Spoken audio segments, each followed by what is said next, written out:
Good to have you back with us here on New Day. Online posts linked to the mother of the Oregon college shooter reveal a window into her son's his mental state. They shared a passion for guns. Those posts are shining a spotlight on that mother's bond with her son, specifically over guns, and how it could have played into the gunman's troubled history. Joining us to sift through it all is Dr. Jodi, a board-certified pediatric psychiatrist. We're so lucky to have you here with us to talk about all of this. So we know that this woman was a bit of a prolific poster online.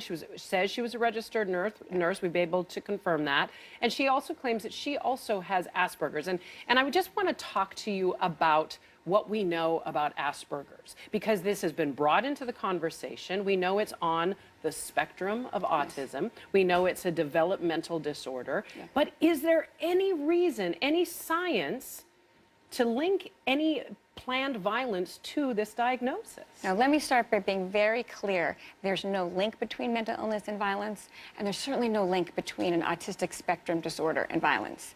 To be clear, we don't really talk about autism anymore. We talk about sort of autistic spectrum disorders. Right. The truth is, people with an autistic spectrum disorder keep to themselves, are not interested in other people, would be less likely to want to have revenge or to be violent than someone without mental illness at all. Now, people with autistic disorders may be very focused on interests. Often they're focused on trains or subways, and he could certainly be very focused on guns. So that may explain the interest.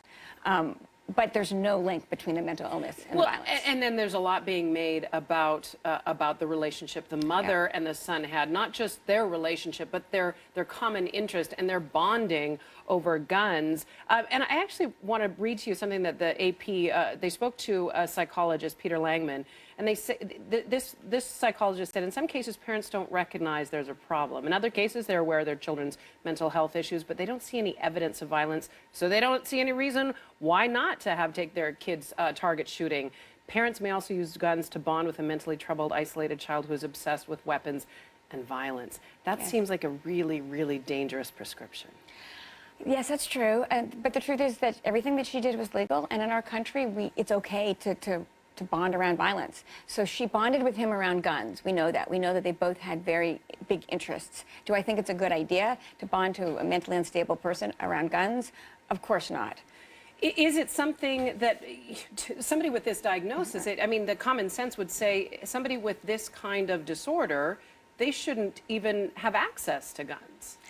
Yes, it's true. I mean, I believe that we need to have more restrictions on access to guns for mentally ill. But the truth is, all these guns were bought legally. They were bought by his mother. I think Asperger's is sort of not the issue here, because I don't think Asperger's is related to anything that happened in this violence. I do think we need to think about mentally ill and violence, but the truth is it's about accessibility of guns in the home. Well, and it's a very good point to make, because also this was a man of 26 years of age. This was not somebody under 18 where the parents have a little more sway or authority over. And that brings up a very important conversation. If you have someone that is under your care, because obviously this was a young man living with his mother, had a close relationship with his mother, what kind of responsibility do you bear, and how does that weigh against that person's individual rights when it comes to mental health issues? So this comes up every time I come on air to talk about these shootings, what the responsibility is for an adult child. I believe that parents of adult children with mental illness need to have more access to their records, more ability to provide them care. But in our country, HIPAA it's not set up that way. If we're not set up in a system, once you're 18, the parents have no access to records. We have the HIPAA laws. They have no ability to mandate care.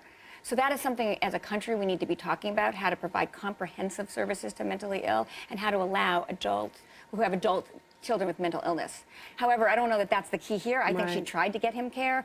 We heard about him trying to hospitalize She voiced her frustrations, too. I'm wondering, from a medical perspective, if the medical community is concerned. I mean, if we looked at the data, the CDC data says fewer than 5% of U.S. gun killings are perpetrated by people with mental illness. Is there a concern about the stigma after an event like this? Is there a concern in the medical community about that? Oh, we're always concerned about the stigma around mental illness, because always concerned about it. But is it worsened at a time like this? Oh, it's worsened at a place like this because the mental illness did not cause this violence. In fact, I actually think someone with an autistic spectrum disorder might be less likely. You hear a lot of politicians saying that it was a mental illness issue, not a gun issue. That frustrates me, because to me they're just afraid to stand up to the gun lobby. The reality is that states that have more guns in the household have higher rates of suicide. Having guns in the home kills people. Like, if you want to talk about guns and suicide. So if you have higher states of guns enter the homes, you have higher rates of suicide. 2/3 of gun killings are suicide. When you have someone mentally ill or not mentally ill and they think about suicide, troubled, right? They have had a setback in their life. They've been humiliated and they impulsively take a gun and kill themselves. If there's no gun, they don't kill themselves. Dr. Jodi Gold, obviously a conversation we need to keep pushing for. We're having it here on New Day. We appreciate you adding your voice to it. Thank you so much.